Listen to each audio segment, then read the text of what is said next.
ಆಕಾಶವಾಣಿ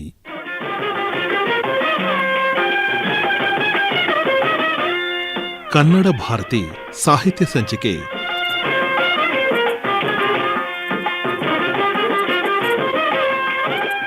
ಹೆಸರಾಂತ ಚಿತ್ರಕಲಾವಿದರು, ಇತಿಹಾಸ ಸಂಶೋಧಕರು ಹಾಗೂ ಪುರಾತತ್ವ ಇಲಾಖೆಯ ನಿವೃತ್ತ ಹಿರಿಯ ಅಧಿಕಾರಿಗಳಾದ ಡಾಕ್ಟರ್ ಮೈಸೂರು ನಾಗರಾಜ ಶರ್ಮಾ ಅವರೊಂದಿಗೆ ಸಂದರ್ಶಕರು ಡಾಕ್ಟರ್ ಮೈಸೂರು ಉಮೇಶ್.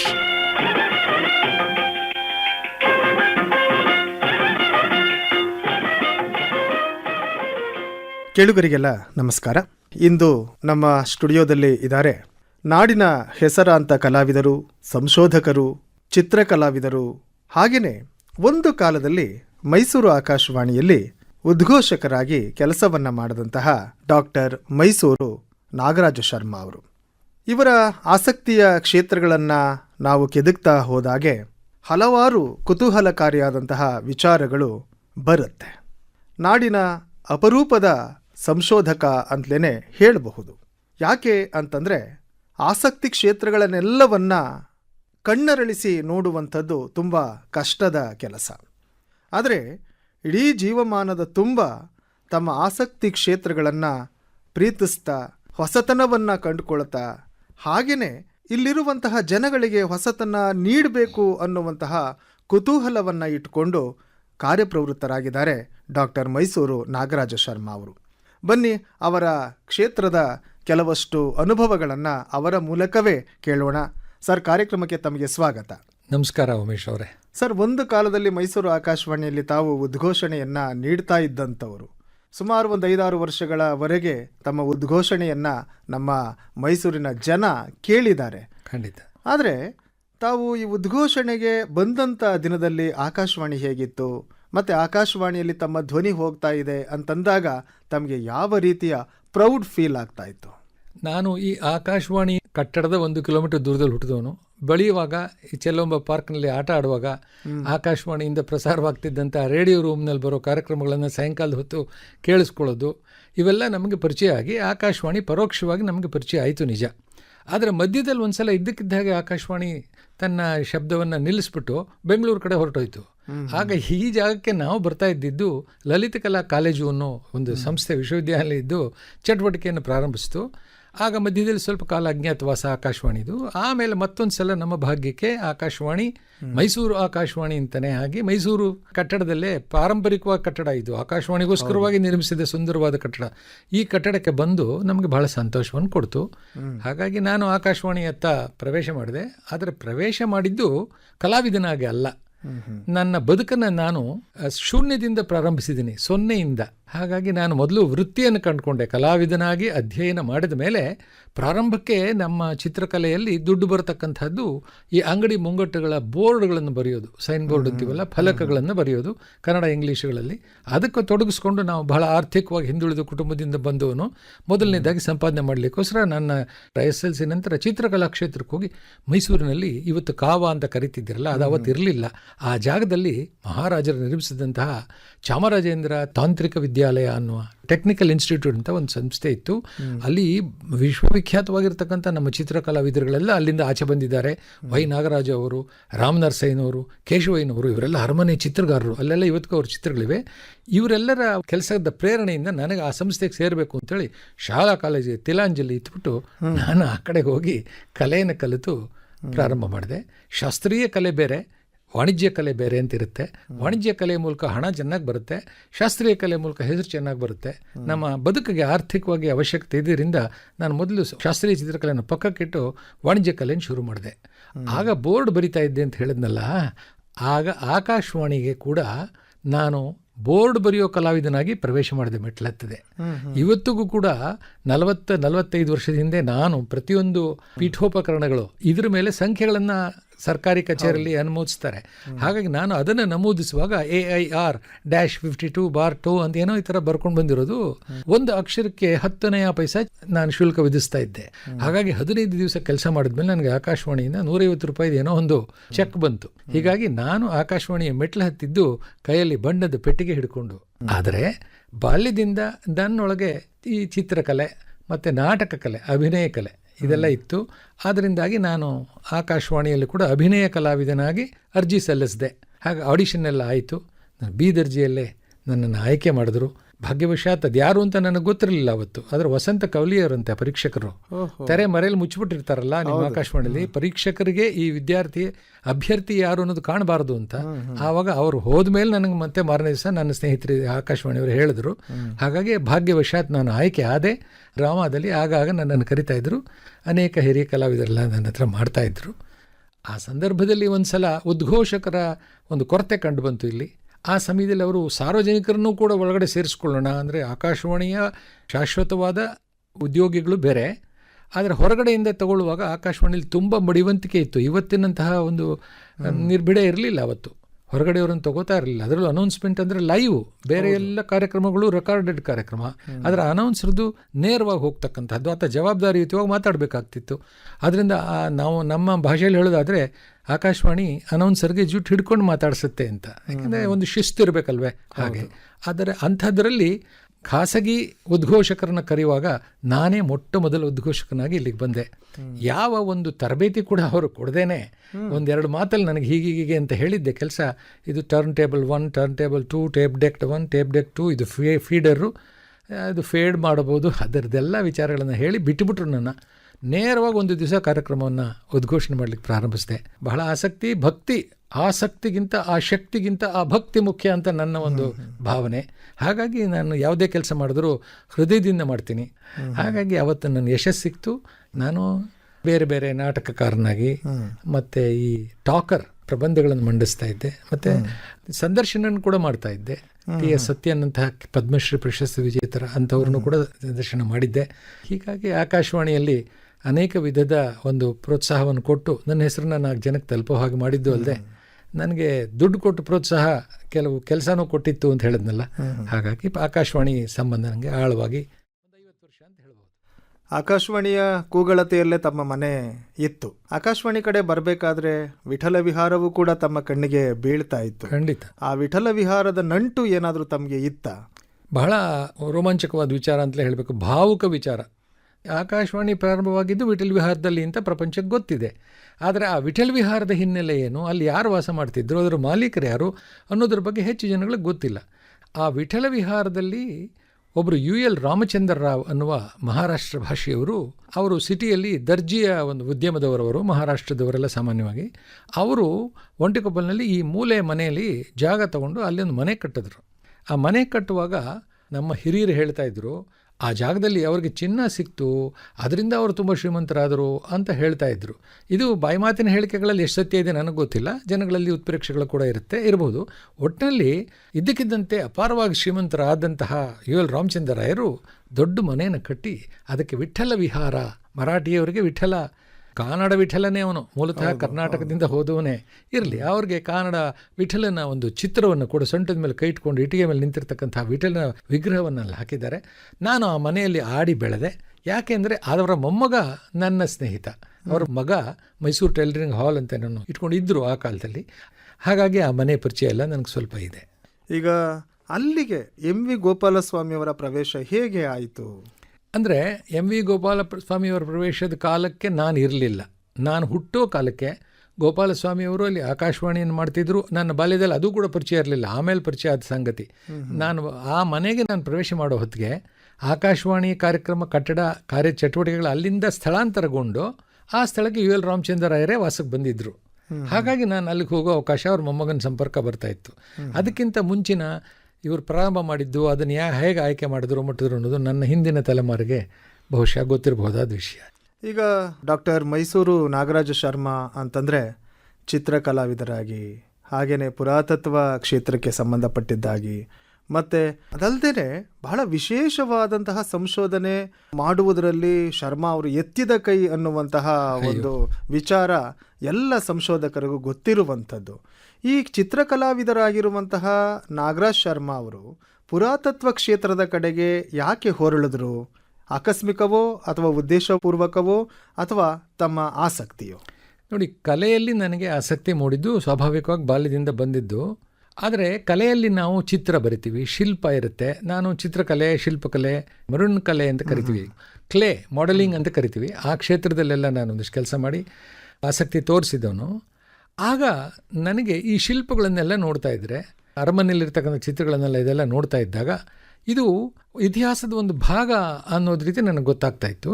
ಜೊತೆಗೆ ಆ ಶಿಲ್ಪಗಳಲ್ಲಿ ಇದರಲ್ಲಿ ಯಾಕೆ ಹೀಗಿದೆ, ಈ ಶಿಲ್ಪದಲ್ಲಿ ಯಾಕೆ ಹೀಗಿದೆ, ಇದನ್ನು ಯಾಕೆ ಹೀಗಿದೆ ಅನ್ನೋ ಕೆಲವು ಪ್ರಶ್ನೆಗಳು ನಮ್ಮಲ್ಲಿ ಹುಟ್ಟಿದಾಗ ಅದರದ ಹಿನ್ನೆಲೆಯೆಲ್ಲ ತಿಳ್ಕೊಳ್ಬೇಕು ಅನ್ನೋ ಆಸಕ್ತಿ ಕೂಡ ಬಂತು ನನಗೆ. ಬಾಲ್ಯದಿಂದ ನಮ್ಮ ಮನೇಲಿ ಅಪಾರವಾದ ಪುಸ್ತಕಗಳ ಸಂಗ್ರಹ ಇದೆ. ಒಂದು ಶಾಸ್ತ್ರೀಯವಾದ ಒಂದು ವೈದಿಕ ಸಂಸ್ಕೃತಿಯ ಮನೆ ನಮ್ಮದು. ತಾಳೆಗರಿ ಗ್ರಂಥಗಳೆಲ್ಲ ಇದೆ.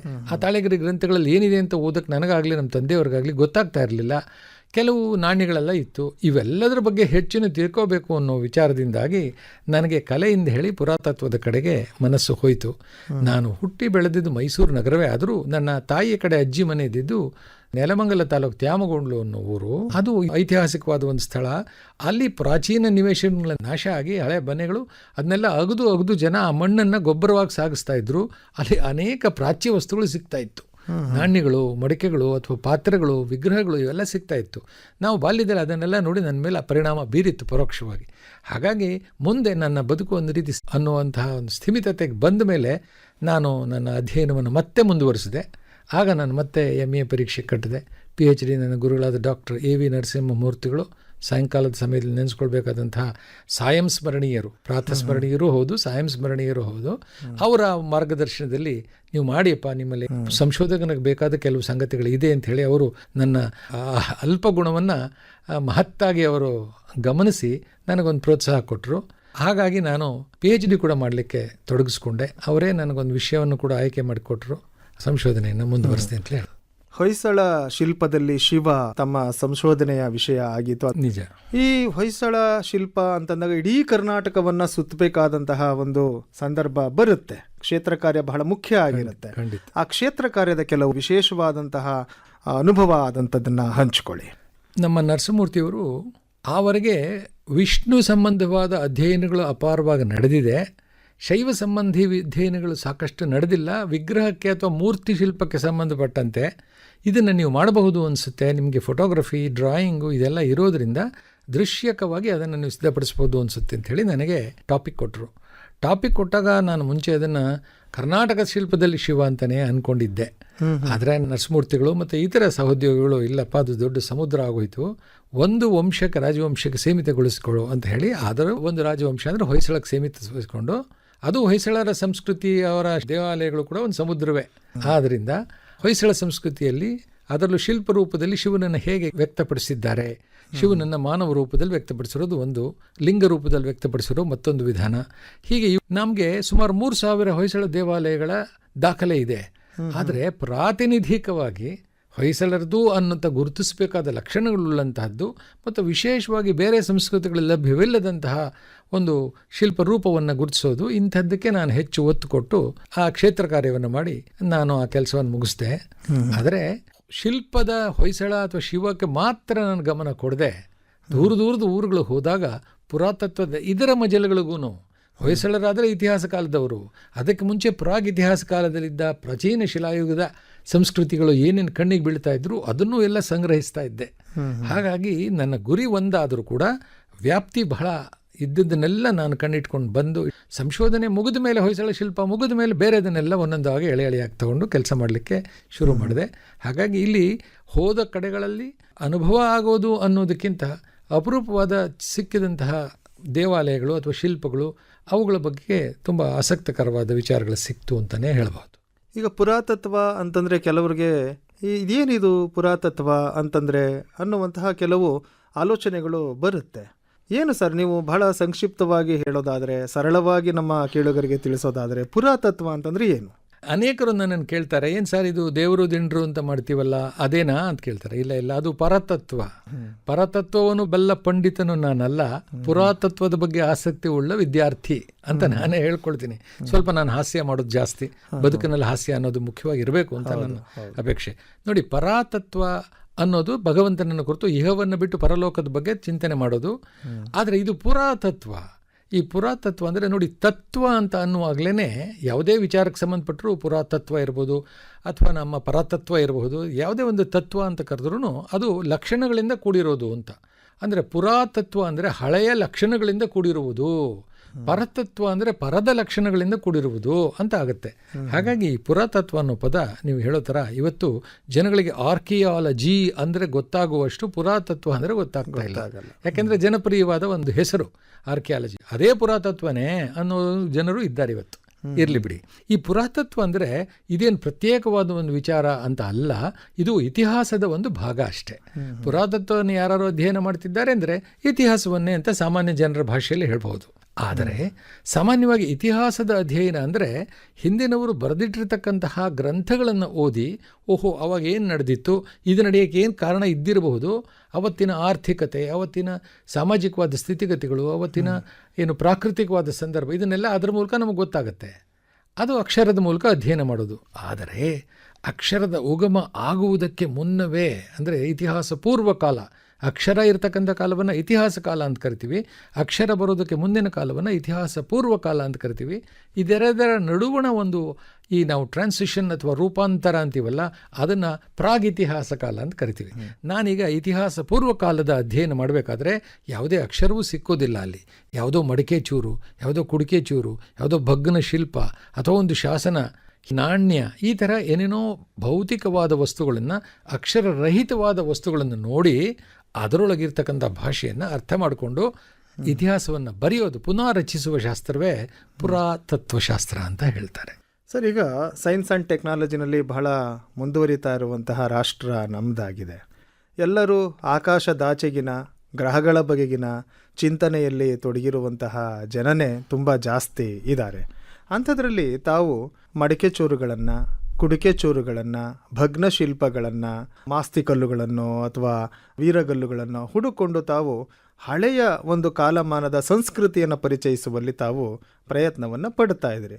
ಯಾವುದಾದ್ರು ಒಂದು ಊರಿಗೆ ಹೋದಾಗ, ಯಾಕಪ್ಪ ಇವನು ಮಡಿಕೆ ಚೂರು ಹುಡುಕ್ತಾ ಇದ್ದಾನೆ, ಏನು ಮಾಡ್ತಾ ಇದ್ದಾನೆ ಇವನು, ಕಳೆದೋದನ್ನು ಯಾಕೆ ಹುಡುಕ್ತಾ ಇದ್ದಾನೆ ಅಂತ ಏನಾದರೂ ತೆಗಳದಂತಹ ಒಂದು ಸಂಗತಿಗಳು ಬಂತ? ಇಲ್ಲಿ ಮೊದಲನೇ ಅರ್ಧ ಭಾಗಕ್ಕೆ ಉತ್ತರ, ಆಕಾಶದಲ್ಲಿರ್ತಕ್ಕಂತಹ ಗ್ರಹ ನಕ್ಷತ್ರಗಳನ್ನು, ಉಪಗ್ರಹಗಳನ್ನು ಕಳಿಸಿ ಅಧ್ಯಯನ ಮಾಡ್ತಿರ್ತಕ್ಕಂಥ ವೈಜ್ಞಾನಿಕ ವಿಚಾರಗಳು ನಡೀತಿರ್ತಕ್ಕಂತಹ ಮುಂದುವರೆದ ಕಾಲದಲ್ಲಿ ನಿಮ್ಮ ಪ್ರಶ್ನೆಯ ಮೂಲ ಅರ್ಥ ವಿಶ್ವವೇ ಮುನ್ನೋಟವನ್ನು ಬೀರುವಾಗ ನೀವ್ಯಾಕೆ ಹಿನ್ನೋಟವನ್ನು ಬೀರ್ತಾ ಇದ್ದೀರಿ ಅಂತ ನಾನು ಭಾವಿಸ್ತಾ ಇದ್ದೀನಿ. ಹಾಗಾಗಿ ಅಂಬೇಡ್ಕರ್ ಮಹಾಶಯರು ಹೇಳಿರುವಂತೆ ಅನೇಕ ಮಹನೀಯರುಗಳು ಹೇಳಿರೋದು, ಎಲ್ಲಿ ಇತಿಹಾಸವಿಲ್ವೋ ಅಲ್ಲಿ ಭವಿಷ್ಯ ಇಲ್ಲ ಅಂತ. ಯಾವ ವ್ಯಕ್ತಿಗೆ ತನ್ನ ತಂದೆ, ತಾತ, ಮುತ್ತಾತಂದರ ಬಗೆಗಿನ ಹೆಮ್ಮೆ ಪಡುವಂತಹ ಕಾರ್ಯಗಳನ್ನು ನೆನೆಸ್ಕೊಂಡು ಎದೆ ತಟ್ಟುಕೊಂಡು ತನ್ನ ಪರಿಚಯವನ್ನು ಮಾಡ್ಕೊಳ್ತಾನೋ ಅವನಿಗೆ ಆತ್ಮವಿಶ್ವಾಸ ಇರುತ್ತೆ, ಸಮಾಜದಲ್ಲಿ ಒಂದು ಸ್ಥಿರತೆ, ಮರ್ಯಾದೆ, ಮಾನ ಇದೆಲ್ಲ ಸಿಗುತ್ತೆ. ಯಾವ ವ್ಯಕ್ತಿಯ ತಂದೆ ಜೈಲಿಗೆ ಹೋಗಿದ್ದಾನೆ, ಕೊಲೆ ಮಾಡಿದ್ದಾನೆ ಅನ್ನೋ ಇತಿಹಾಸ ಇರುತ್ತೋ ಅವನಿಗೆ ಸಮಾಜದಲ್ಲಿ ತಲೆ ಎತ್ಕೊಂಡು ತಿರ್ಗೋಕ್ಕಾಗೋದಿಲ್ಲ. ಹಾಗಾಗಿ ನನ್ನ ಒಂದು ಸಿದ್ಧಾಂತ ಅಂದರೆ amalgamation of modern technology and ancient wisdom ಅಂತ. ಹಾಗಾಗಿ ಪ್ರಾಚೀನ ಭಾರತೀಯರು ಇವತ್ತಿನ ವಿಜ್ಞಾನದ ಆಕಾಶದಲ್ಲಿ ಹಾರತಕ್ಕಂತಹ ಉಪಗ್ರಹಗಳ ಅಧ್ಯಯನಕ್ಕೆ ಹೋಗ್ತಿರುವಾಗ ಪ್ರತಿಯೊಂದು ದೇಶದಲ್ಲೂ ವಿಕಾಸವಾಗಿ ಇವತ್ತು ವಿಜ್ಞಾನ ಬೆಳೆದಿದೆಯೇ ಹೊರತು ಹುಟ್ಟಿನಿಂದನೇ ಯಾವ ದೇಶದಲ್ಲೂ ವಿಜ್ಞಾನ ಬೆಳೆದಿರಲಿಲ್ಲ. ಹಾಗಾಗಿ ಭಾರತೀಯರು ಬೇರೆ ಬೇರೆ ದೇಶಗಳಿಗಿಂತಲೂ ಹೆಚ್ಚಾಗಿ, ನಾನು ಉತ್ಪ್ರೇಕ್ಷೆ ಮಾಡಲಿಕ್ಕೆ ಇಷ್ಟಪಡೋದಿಲ್ಲ, ಭಾರತೀಯರಿಗೂ ಒಂದು ಮಿತಿ ಇದೆ, ಎಲ್ಲರಿಗಿಂತಲೂ ನಾವೇ ವಿಶ್ವದಲ್ಲಿ ಶ್ರೇಷ್ಠ ಅನ್ನೋ ತರಹ ಅತಿರೇಕದ ಭಾವನೆಗಳು ನನ್ನಲ್ಲಿಲ್ಲ. ವಾಸ್ತವವಾಗಿ ವಿಶ್ವದಲ್ಲೆಲ್ಲ ಗ್ರೀಕ್ ಸಂಸ್ಕೃತಿ ಇರ್ಬೋದು, ರೋಮನ್ ಸಂಸ್ಕೃತಿ, ಬ್ಯಾಬಿಲೋನಿಯಾ ಅಥವಾ ಈ ಮೆಸಪಟೋಮಿಯಾ ಅನ್ನೋ ಕಾಲಗಳಲ್ಲೇ ನಮ್ಮ ದೇಶದಲ್ಲಿ ಹರಪ್ಪ ಸಂಸ್ಕೃತಿ ಅನ್ನೋದೊಂದು ಇತ್ತು. ಚೀನಾ ದೇಶದ ಸಂಸ್ಕೃತಿ ಕೂಡ ಅದ್ಭುತವಾಗಿದೆ, ಪ್ರಾಚೀನ. ಅದೆಲ್ಲವನ್ನು ಹೋಲುವಂತಹ, ಅದರ ಜೊತೆಗೆ ನಾನಿದ್ದೀನಿ ಅಂತ ಎದೆತಟ್ಟಿ ನಿಲ್ಲುವಂತಹ ಭಾರತೀಯ ಸಂಸ್ಕೃತಿಯೂ ಒಂದು ಕಾಲದಲ್ಲಿ ಇತ್ತು ಅನ್ನೋದನ್ನು ನಾವು ಅರ್ಥ ಮಾಡಿಕೊಂಡಾಗ ಭಾರತೀಯರ ಹೃದಯದಲ್ಲಿ ಆತ್ಮವಿಶ್ವಾಸದ ಸಂಚಯ ಆಗ್ತಾ ಹೋಗುತ್ತೆ. ಮುಂದೆ ನೀವು ಯಾವುದೇ ಅಂತರಿಕ್ಷದ ಬಗ್ಗೆ ಯೋಚನೆ ಮಾಡಿದ್ರೂ ಅದರ ಬಗ್ಗೆ ಕೂಡ ನೀವು ಕಲಿಯೋದಕ್ಕೆ ಆತ್ಮವಿಶ್ವಾಸ ಮೂಡುತ್ತೆ. ಜೊತೆಗೆ ಇವತ್ತು ಪುರಾತತ್ವದ ಅಧ್ಯಯನದಲ್ಲಿ ಅಂತರಿಕ್ಷದ ಉಪಗ್ರಹಗಳನ್ನು ಬಳಸಿ ಪ್ರಾಚೀನ ನಿವೇಶನಗಳನ್ನು ಪತ್ತೆ ಮಾಡ್ತಾ ಇದ್ದೀವಿ. ಹಾಗಾಗಿ ಅದು ಸ್ಯಾಟಲೈಟ್ ಇನ್ವೆಸ್ಟಿಗೇಷನ್ ಅಂತ ಕರಿತಾ ಇದ್ದೀವಿ. ಅದು ಕೂಡ ಬಹಳ ಪುರಾತನವಾದ ನೆಲೆ ಎಲ್ಲಿತ್ತು ಏನು ಅನ್ನೋದನ್ನು ಉಪಗ್ರಹ ನಮ್ಮ ಇಸ್ರೋ ಬಹಳ ಸಹಾಯ ಮಾಡ್ತಾ ಇದೆ ಅಂಥ ಕೆಲಸಗಳಿಗೆ. ತಲಕಾಡಿನಲ್ಲಿ ಇತ್ತೀಚೆಗೆ ಉತ್ಖನನ ಮಾಡಿದ್ರು. ಒಂದು ವಿಷಯ ನಂಗೆ ಹೆಮ್ಮೆಯಿಂದ ಹೇಳ್ತೀನಿ, ನನ್ನ ಗುರುಗಳಾದ ಡಾಕ್ಟರ್ MS ಕೃಷ್ಣಮೂರ್ತಿ ಎನ್ನುವರೊಬ್ಬರು ಅದರ ನಿರ್ದೇಶಕತ್ವ ವಹಿಸಿದ್ರು. ಆ ತಲಕಾಡು ಇಡೀ ಭಾರತದಲ್ಲಿ ಉಪಗ್ರಹದ ಮೂಲಕ ನಿವೇಶನದ ವಿಶೇಷತೆಗಳನ್ನು ಗುರುತಿಸಿರ್ತಕ್ಕಂಥ ಮೊಟ್ಟ ಮೊದಲ ಉತ್ಖನನ ಅದು. ಹಾಗಾಗಿ ಪ್ರಾಚೀನವನ್ನು ನೋಡಿಕೊಂಡೇ ಅಂತರಿಕ್ಷಕ್ಕೆ ಹಾರಬೇಕಾಗತ್ತೆ. ಆದ್ದರಿಂದ ಎರಡರ ಸಮ್ಮಿಲನವೇ ಇವತ್ತಿನ ಜನರ ಗುರಿ. ಇಷ್ಟೆಲ್ಲ ಸಂಶೋಧನೆಗಳನ್ನು ಮಾಡಿರುವಂತಹ ತಮಗೆ ಕೇಂಬ್ರಿಡ್ಜ್ ವಿಶ್ವವಿದ್ಯಾಲಯ ಪೋಸ್ಟ್ ಡಾಕ್ಟರಲ್ ರಿಸರ್ಚ್ ಫೆಲೋಶಿಪ್ಪನ್ನು ಕೊಟ್ಟು ಅಲ್ಲಿಗೆ ಕರೆಸ್ಕೊಳ್ತು. ಅಲ್ಲಿ ಯಾವ ಬಗೆಯಲ್ಲಿ ತಾವು ಸಂಶೋಧನೆಯಲ್ಲಿ ತೊಡಗಿಕೊಂಡ್ರಿ, ಮತ್ತು ಆ ಮೂಲಕ ಯುರೋಪ್ ಸುತ್ತುವಂತಹ ಒಂದು ಅವಕಾಶ ತಮಗೆ ಹೇಗೆ ಸಿಕ್ತು? ಇದು ನಾನು ಮಾಡಿರ್ತಕ್ಕಂಥ ಅಲ್ಪ ಸಾಧನೆ ಕೇಂಬ್ರಿಡ್ಜ್ ವಿಶ್ವವಿದ್ಯಾನಿಲಯದ ಒಬ್ಬರು ವಿದ್ವಾಂಸರ ಕಿವಿಗೆ ಬಿತ್ತು. ದೊಡ್ಡಬಳ್ಳಾಪುರದ ಹತ್ತಿರ ರಾಜಘಟ್ಟ ಅನ್ನುವ ಪ್ರದೇಶಕ್ಕೆ ಕರ್ನಾಟಕಕ್ಕೆ ಒಂದು ಬೌದ್ಧ ಸಂಸ್ಕೃತಿಗೆ ಸಂಬಂಧಪಟ್ಟ ಹಾಗೆ ಒಂದು ಹೊಸ ತಾಣವಾಗಿ ಗುರುತಿಗೆ ಬಂತು. ಕರ್ನಾಟಕದಲ್ಲಿ ಬೌದ್ಧ ಸಂಸ್ಕೃತಿಗೆ ಸಂಬಂಧಪಟ್ಟ ಹಾಗೆ ಸನ್ನತಿ ಎನ್ನುವ ಒಂದು ವಿಶೇಷವಾದ ಪ್ರಾಚೀನ ನೆಲೆ ಇದೆ. ಅದು ಬಿಟ್ಟರೆ ದಕ್ಷಿಣಕ್ಕೆ ಸಂಬಂಧಪಟ್ಟ ಹಾಗೆ ಬೌದ್ಧ ಸಂಸ್ಕೃತಿಗೆ ಸಂಬಂಧಪಟ್ಟಂಗೆ ಇರಲಿಲ್ಲ. ನಾನು ನನ್ನ ಕ್ಷೇತ್ರ ಕಾರ್ಯದ ವೇಳೆ ತಮಗಾಗಲೇ ಹೇಳಿದ ಹಾಗೆ ಬರೀ ಹೊಯ್ಸಳ ಶಿಲ್ಪದಲ್ಲಿ ಶಿವ ನೋಡಲಿಲ್ಲ, ಎಲ್ಲ ಕಾಣ್ತಾ ಇದ್ದೆ ಎಂದಾಗ ದೊಡ್ಡಬಳ್ಳಾಪುರದ ಸಮೀಪದ ರಾಜಘಟ್ಟ ಅನ್ನೋ ಪ್ರದೇಶದಲ್ಲಿ ಪ್ರಾಚೀನ ನಿವೇಶನ ದೊರೆತು ಅದರಲ್ಲಿ ಬೌದ್ಧ ಸಂಸ್ಕೃತಿಯ ಅನೇಕ ಕುರುಹುಗಳು ನಮ್ಗೆ ಕಂಡು ಬಂತು. ತಕ್ಷಣ ಅದನ್ನು ನಾನು ಪ್ರಕಟಿಸಿ ಅಲ್ಲಿರ್ತಕ್ಕಂಥ ಬೌದ್ಧ ನೆಲೆಯ ಬಗ್ಗೆ ಒಂದಷ್ಟು ಸಣ್ಣ ಪುಟ್ಟ ವಿಚಾರವನ್ನು ತಿಳಿಸಿದಾಗ ನಮ್ಮ ಗುರುಗಳು ಈಗ ಹೇಳಿದ್ನಲ್ಲ ಡಾಕ್ಟರ್ MS ಕೃಷ್ಣಮೂರ್ತಿ ಅಂತ, ಅವರೇ ಮೈಸೂರು ವಿಶ್ವವಿದ್ಯಾನಿಲಯದಿಂದ ಆಸಕ್ತಿ ವಹಿಸಿ ಅಲ್ಲಿ ಅಪಾರವಾದ ಉತ್ಖನನವನ್ನು ನಡೆದಿದೆ. ಹಾಗಾಗಿ ಬಹಳ ಪ್ರಸಿದ್ಧವಾದ ಒಂದು ತಾಣವಾಗಿ ಅದು ದೊರೆತಿದೆ. ಹಾಗಾಗಿ ನನ್ನ ಕ್ಷೇತ್ರ ಕಾರ್ಯದ ವೇಳೆ ಹೊಯ್ಸಳ ಶಿಲ್ಪದ ವಿಚಾರ ಒಂದು ಕಡೆ ಆದರೆ, ಬಾಕಿಯಂತೆ ಮಾಡಿರ್ತಕ್ಕಂಥ ಪುರಾತತ್ವಕ್ಕೆ ಸಂಬಂಧಪಟ್ಟ ಹಾಗೆ ಕೆಲವಾರು ನಿವೇಶನಗಳನ್ನು ಬೆಳಕಕ್ಕೆ ತಂದಿದ್ದೀನಿ. ಅದು ಬೂಚನಹಳ್ಳಿ ಅಂತೇಳಿ ದೊಡ್ಡಬಳ್ಳಾಪುರದ ಹತ್ರ ಇನ್ನೊಂದು ನಿವೇಶನ, ರಾಜಘಟ್ಟ ಮೊದಲನೇದು. ಅದಾದಮೇಲೆ ಇನ್ನು ನಮ್ಮ ಮಳವಳ್ಳಿ ಹತ್ತಿರ ಒಂದು ಬೊಮ್ಮನಹಳ್ಳಿ ಅಂಥೇಳಿ ನವಶಿಲಾಯುಗದ ಮಾನವನ ನೆಲೆ. ಇವೆಲ್ಲ ಇತಿಹಾಸದಲ್ಲಿ ಇದುವರೆಗೂ ಪ್ರಕಟವಾಗದೇ ಇರತಕ್ಕಂಥ ಹೊಸ ಹೊಸ ವಿಚಾರಗಳು. ಅದನ್ನು ಮಾತ್ರ ನಾವು ಸಂಶೋಧನೆ ಅಂತ ಕರಿತೀವಿ. ಹಾಗಾಗಿ ಅದನ್ನು ತಗೊಂಡು ಬಂದೆ. ಹೀಗೆ ನಮ್ಮ ಮೈಸೂರು ನಗರ ಮಧ್ಯದಲ್ಲೇ ಒಡೆಯರ ಕಾಲದ ಒಂದು ಸಮಾಧಿ ನೆಲೆಯನ್ನು ಯಾರಿಗೂ ಗೊತ್ತಿರಲಿಲ್ಲ ಅಲ್ಲಿದೆ ಅಂತ ಹೇಳಿ. ಹಾಗಾಗಿ ನಮ್ಮ ಇನ್ಸ್ಟಿಟ್ಯೂಷನ್ ಆಫ್ ಇಂಜಿನಿಯರ್ಸ್ ಹಿಂಭಾಗದಲ್ಲಿರ್ತಕ್ಕಂಥ ಒಂದು ಒಡೆಯರ ಕಾಲದ ಒಂದು ಸಮಾಧಿ ನೆಲೆಯನ್ನು ಕೂಡ ಶಾಸನ ಸಹಿತವಾಗಿದೆ. ಅದನ್ನು ಕೂಡ ತೊಗೊಂಡು ಬಂದು ವಿಚಾರವನ್ನು ಬೆಳಕಕ್ಕೆ ತಂದೆ. ಮನುಷ್ಯ ಮಾಡುವ ಒಳ್ಳೆಯ ಕೆಲಸ ಕೆಟ್ಟ ಕೆಲಸ ಎಲ್ಲವೂ ಸಮಾಜಕ್ಕೆ ಪ್ರಚಾರ ಆಗೇ ಬಿಡುತ್ತೆ. ಹಾಗಾಗಿ ನಾನು ಮಾಡಿರ್ತಕ್ಕಂಥ ಅಲ್ಪ ಅವರು ಗುರುತಿಸಿ ಕೇಂಬ್ರಿಡ್ಜಿನ ಒಬ್ಬರು ಪ್ರೊಫೆಸರ್ ಮೈಸೂರಿನ ಒಂದು ಸಮಾವೇಶಕ್ಕೆ ಬಂದಿದ್ದಾಗ ನಮ್ಮ ಮನೆಗೆ ಭೇಟಿ ನೀಡಿ ನನ್ನ ಪ್ರಾಚ್ಯ ವಸ್ತುಗಳ ಸಂಗ್ರಹವನ್ನೆಲ್ಲ ನಾನು ಸಂಗ್ರಹ ಕೂಡ ಮಾಡ್ತಿದ್ದೆ. ಹಾಗಾಗಿ ಅದನ್ನೆಲ್ಲ ನೋಡಿ ನನಗೆ ಪ್ರೋತ್ಸಾಹಕರವಾಗಿ ನಮ್ಮಲ್ಲೊಂದು ಅವಕಾಶ ಇದೆ, ನೀವು ದಯವಿಟ್ಟು ಬನ್ನಿ ಅಂತ ಹೇಳಿ ಯಾವುದೇ ಅರ್ಜಿಯನ್ನು ಗುಜರಾಯಿಸದೆ ಅವರೇ ಕೊಟ್ಟಂತಹ ಒಂದು ಹೇಳಿಕೆ ಮತ್ತು ಆಶ್ವಾಸನೆ ಮೇಲೆ ನಾನು ಅವ್ರಿಗೆ ನನ್ನ ಬಯೋಡೇಟಾನೆಲ್ಲ ಒದಗಿಸಿದ ಮೇಲೆ ಅದೃಷ್ಟವಶಾತ್ ಪ್ರತಿಷ್ಠಿತ ಕೇಂಬ್ರಿಡ್ಜ್ ವಿಶ್ವವಿದ್ಯಾನಿಲಯದಿಂದ ನನಗೆ ಪೋಸ್ಟ್ ಡಾಕ್ಟರಲ್ ರಿಸರ್ಚ್ ಫೆಲೋಶಿಪ್ ಅಂತ ಹೇಳಿ ಈ ಡಾಕ್ಟರೇಟಿನ ನಂತರದ ಉನ್ನತ ಶಿಕ್ಷಣಕ್ಕೆ ಅನುದಾನವನ್ನು ಕೊಟ್ಟು ಕರೆಸ್ಕೊಂಡು ಅಲ್ಲಿ ಇಟ್ಕೊಂಡು 1 ವರ್ಷ ಕಾಲ ನನಗೆ ಅವಕಾಶ ಮಾಡಿಕೊಟ್ರು. ವಿಶ್ವವೆಲ್ಲ ಮೆಚ್ಚುವಂತಹ ಕೆಲಸವನ್ನು ಕರ್ನಾಟಕದ ಬಗ್ಗೆ ಮಾಡಿರತಕ್ಕಂತಹ ಬ್ರಿಟಿಷ್ ವ್ಯಕ್ತಿ ನಾನು ಕಂಡಿದ್ದು. ಅದಕ್ಕಿಂತ ಮುಂಚೆ ಬೇಕಾದ ಜನ ಇದ್ದಾರೆ, ಬ್ರೂಸ್ ಫೂಟ್ ಇದ್ದಾರೆ, ಕನಿಂಗ್ಹ್ಯಾಮ್ ಇದ್ದಾರೆ, ಬೇಕಾದ ಜನ ಇದ್ದಾರೆ. ನಾನು ಕಂಡಂಥ ವ್ಯಕ್ತಿ ಕರ್ನಾಟಕ ಬಗ್ಗೆ ಮಾಡಿ ಮೈಸೂರಿನಲ್ಲಿ ಬಹಳ ವರ್ಷ ಉಳ್ಕೊಂಡಿದ್ದಂತಹ ಡಾಕ್ಟರ್ ರೇಮಂಡ್ ಆಲ್ಚಿನ್ ಅನ್ನುವ ಮಹಾಶಯರು. ಈ ಮಹಾಶಯರೇ ನನ್ನನ್ನು ಕರೆಸ್ಕೊಂಡಿದ್ದ ಅಲ್ಲಿಗೆ. ಅವರ ಹೆಂಡತಿ ಶ್ರೀಮತಿ ಬ್ರೆಜಿತ್ ಆಲ್ಚಿನ್ ಅಂಥೇಳಿ, ಅವರ ಹೆಸರುಗಳನ್ನು ನಮ್ಮ ಪುರಾತತ್ವಶಾಸ್ತ್ರ ವಿದ್ಯಾರ್ಥಿಗಳೆಲ್ಲ ಬಹಳ ದೈವ ಸಮಾನವಾಗಿ ಗಮನಿಸ್ತಾರೆ. ವಿದೇಶಿಯರಾದರೂ ಕರ್ನಾಟಕ, ಅದು ಮೈಸೂರಿನಲ್ಲೇ ಇದ್ದರು ಅವರು. ಹಾಗಾಗಿ ಅವರು ನನ್ನನ್ನು ಕರೆಸ್ಕೊಂಡು ಅಲ್ಲಿ ಅವರ ಸಂಶೋಧನಾ ಸಂಸ್ಥೆಯಲ್ಲಿ ಪ್ರತಿದಿನವೂ ನನಗೆ ಕಲೆ ಬಗ್ಗೆ, ಭಾರತೀಯ ಶಿಲ್ಪದ ಬಗ್ಗೆ ಅನೇಕ ಉಪನ್ಯಾಸಗಳನ್ನು ವೈಯಕ್ತಿಕವಾಗಿ 1 to 1 ಅಂತೀವಲ್ಲ ಹಾಗೆ ಮುಖತಃ ನನಗೆ ಉಪನ್ಯಾಸಗಳನ್ನು ಒದಗಿಸಿ ನನಗೆ ಅಲ್ಲಿರ್ತಕ್ಕಂಥ ವಸ್ತು ಸಂಗ್ರಹಣೆಗಳನ್ನೆಲ್ಲ ಅಧ್ಯಯಿಸಿ ನನ್ನ ಕಣ್ಣಿಗೆ ಕಂಡ ಹೊಸ ವಿಚಾರಗಳನ್ನು ಅವರಿಗೆ ತಿಳಿಸಿ ಆನಂತರ ನಾನು ಅಲ್ಲಿ ಸಂಶೋಧನೆ ಮುಗಿಸಿದೆ. ಆಗ ಅವರಲ್ಲಿ ನಾನು ವಿನಂತಿಸಿಕೊಂಡೆ, ಬರೀ ನನ್ನ ಈ ಭೇಟಿ ಯುರೋಪಿನಲ್ಲಿ ಕೇಂಬ್ರಿಡ್ಜ್ ನಗರ ಒಂದಕ್ಕೆ ಸೀಮಿತವಾಗಬಾರ್ದು. ಕೇಂಬ್ರಿಡ್ಜ್ ನಗರಕ್ಕಲ್ಲದೆ ಲಂಡನ್ನು, ಆಕ್ಸ್ಫರ್ಡ್ ಈ 3 ಮುಕ್ಕೋಣ ಇದ್ದಂಗೆ ಇದೆ, ಟ್ರಯಾಂಗಲ್ ಇದ್ದಂಗೆ, ಅಲ್ಲಿ ಓಡಾಡ್ಕೊಂಡು ಬರ್ತಾ ಇದ್ದೆ.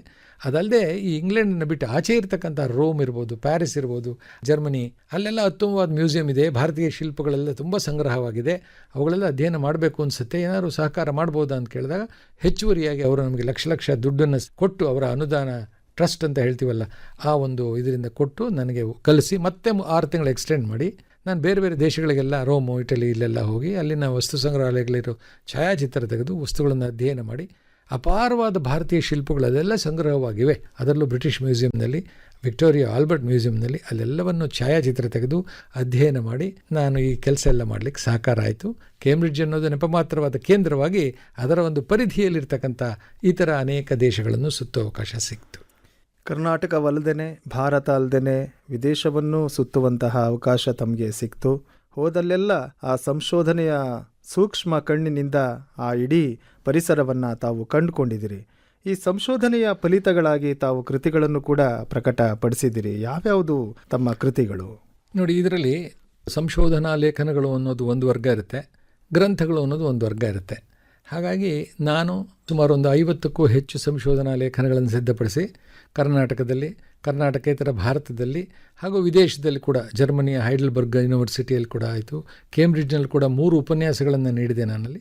ಇದು ಸಂಶೋಧನಾತ್ಮಕ ಪ್ರಬಂಧಗಳು ಅಂತ ಕರಿತೀವಿ. ಅದಾದಮೇಲೆ ಸಂಶೋಧನೆಗೆ ಸಂಬಂಧಪಟ್ಟಂಗೆ ನಾನು ನನ್ನ ಏನು PhD ಮಹಾಪ್ರಬಂಧ ಅಂತ ಹೇಳಿದ್ನೋ ಅದನ್ನು ಕೇಂಬ್ರಿಡ್ಜ್ನಲ್ಲಿ ಆಕ್ಸ್ಫರ್ಡ್ನಲ್ಲಿ ಎಲ್ಲ ಸುತ್ತಾಡ್ಕೊಂಡು ಬಂದು ಅಲ್ಲಿ ಸಿಕ್ಕಿರತಕ್ಕಂಥ ವಿಶೇಷವಾದ ಶಿವಶಿಲ್ಪಗಳನ್ನು ಜೋಡಿಸಿ ನಾನು ಒಂದು ಗ್ರಂಥವನ್ನು ತಂದಿದ್ದೇನೆ. ಅದನ್ನು ಮೈಸೂರು ವಿಶ್ವವಿದ್ಯಾನಿಲಯವೇ ಕೃಪೆ ಇಟ್ಟು ಅದನ್ನು ಪ್ರಕಟಿಸಿದೆ. ಅದು ಹೊಯ್ಸಳ ಶಿಲ್ಪದಲ್ಲಿ ಶಿವ ಅಂತ ಹೇಳ್ತಕ್ಕಂಥ ಒಂದು ಸುಮಾರು 400ಕ್ಕೂ ಹೆಚ್ಚು ಪುಟದ ಒಂದು ಗ್ರಂಥ. ಅದು ಕೂಡ ನನಗೆ ಒಂದು ಸಂತೋಷದ ವಿಚಾರ.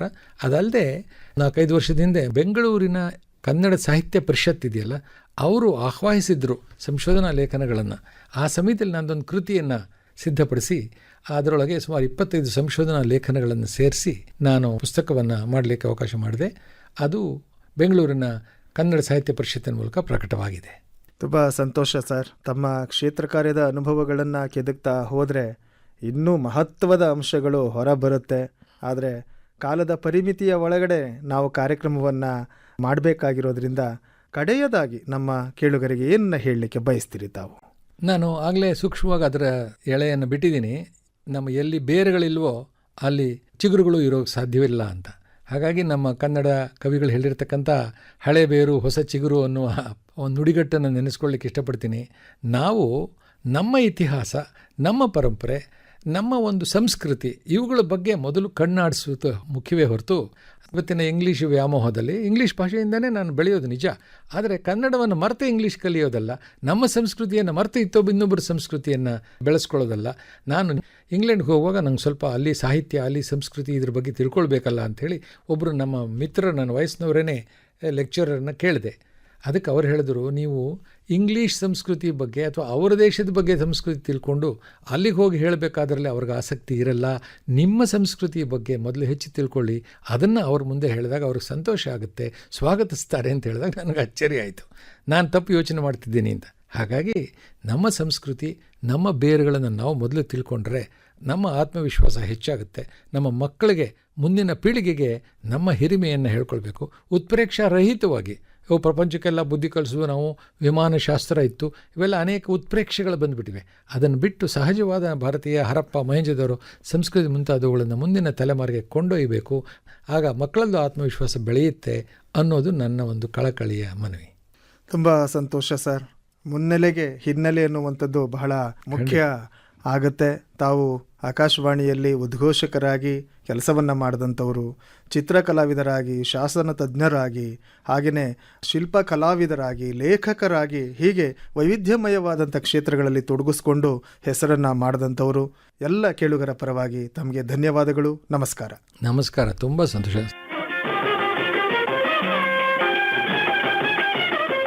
ಹೆಸರಾಂತ ಚಿತ್ರಕಲಾವಿದರು, ಇತಿಹಾಸ ಸಂಶೋಧಕರು ಹಾಗೂ ಪುರಾತತ್ವ ಇಲಾಖೆಯ ನಿವೃತ್ತ ಹಿರಿಯ ಅಧಿಕಾರಿಗಳಾದ ಡಾಕ್ಟರ್ ಮೈಸೂರು ನಾಗರಾಜ ಶರ್ಮಾ ಅವರೊಂದಿಗೆ ಸಂದರ್ಶನ ಕೇಳಿದಿರಿ. ಸಂದರ್ಶಕರು ಡಾಕ್ಟರ್ ಮೈಸೂರು ಉಮೇಶ್. ಕನ್ನಡ ಭಾರತಿ ಸಾಹಿತ್ಯ ಸಂಚಿಕೆ ಇಲ್ಲಿಗೆ ಮುಕ್ತಾಯವಾಯಿತು.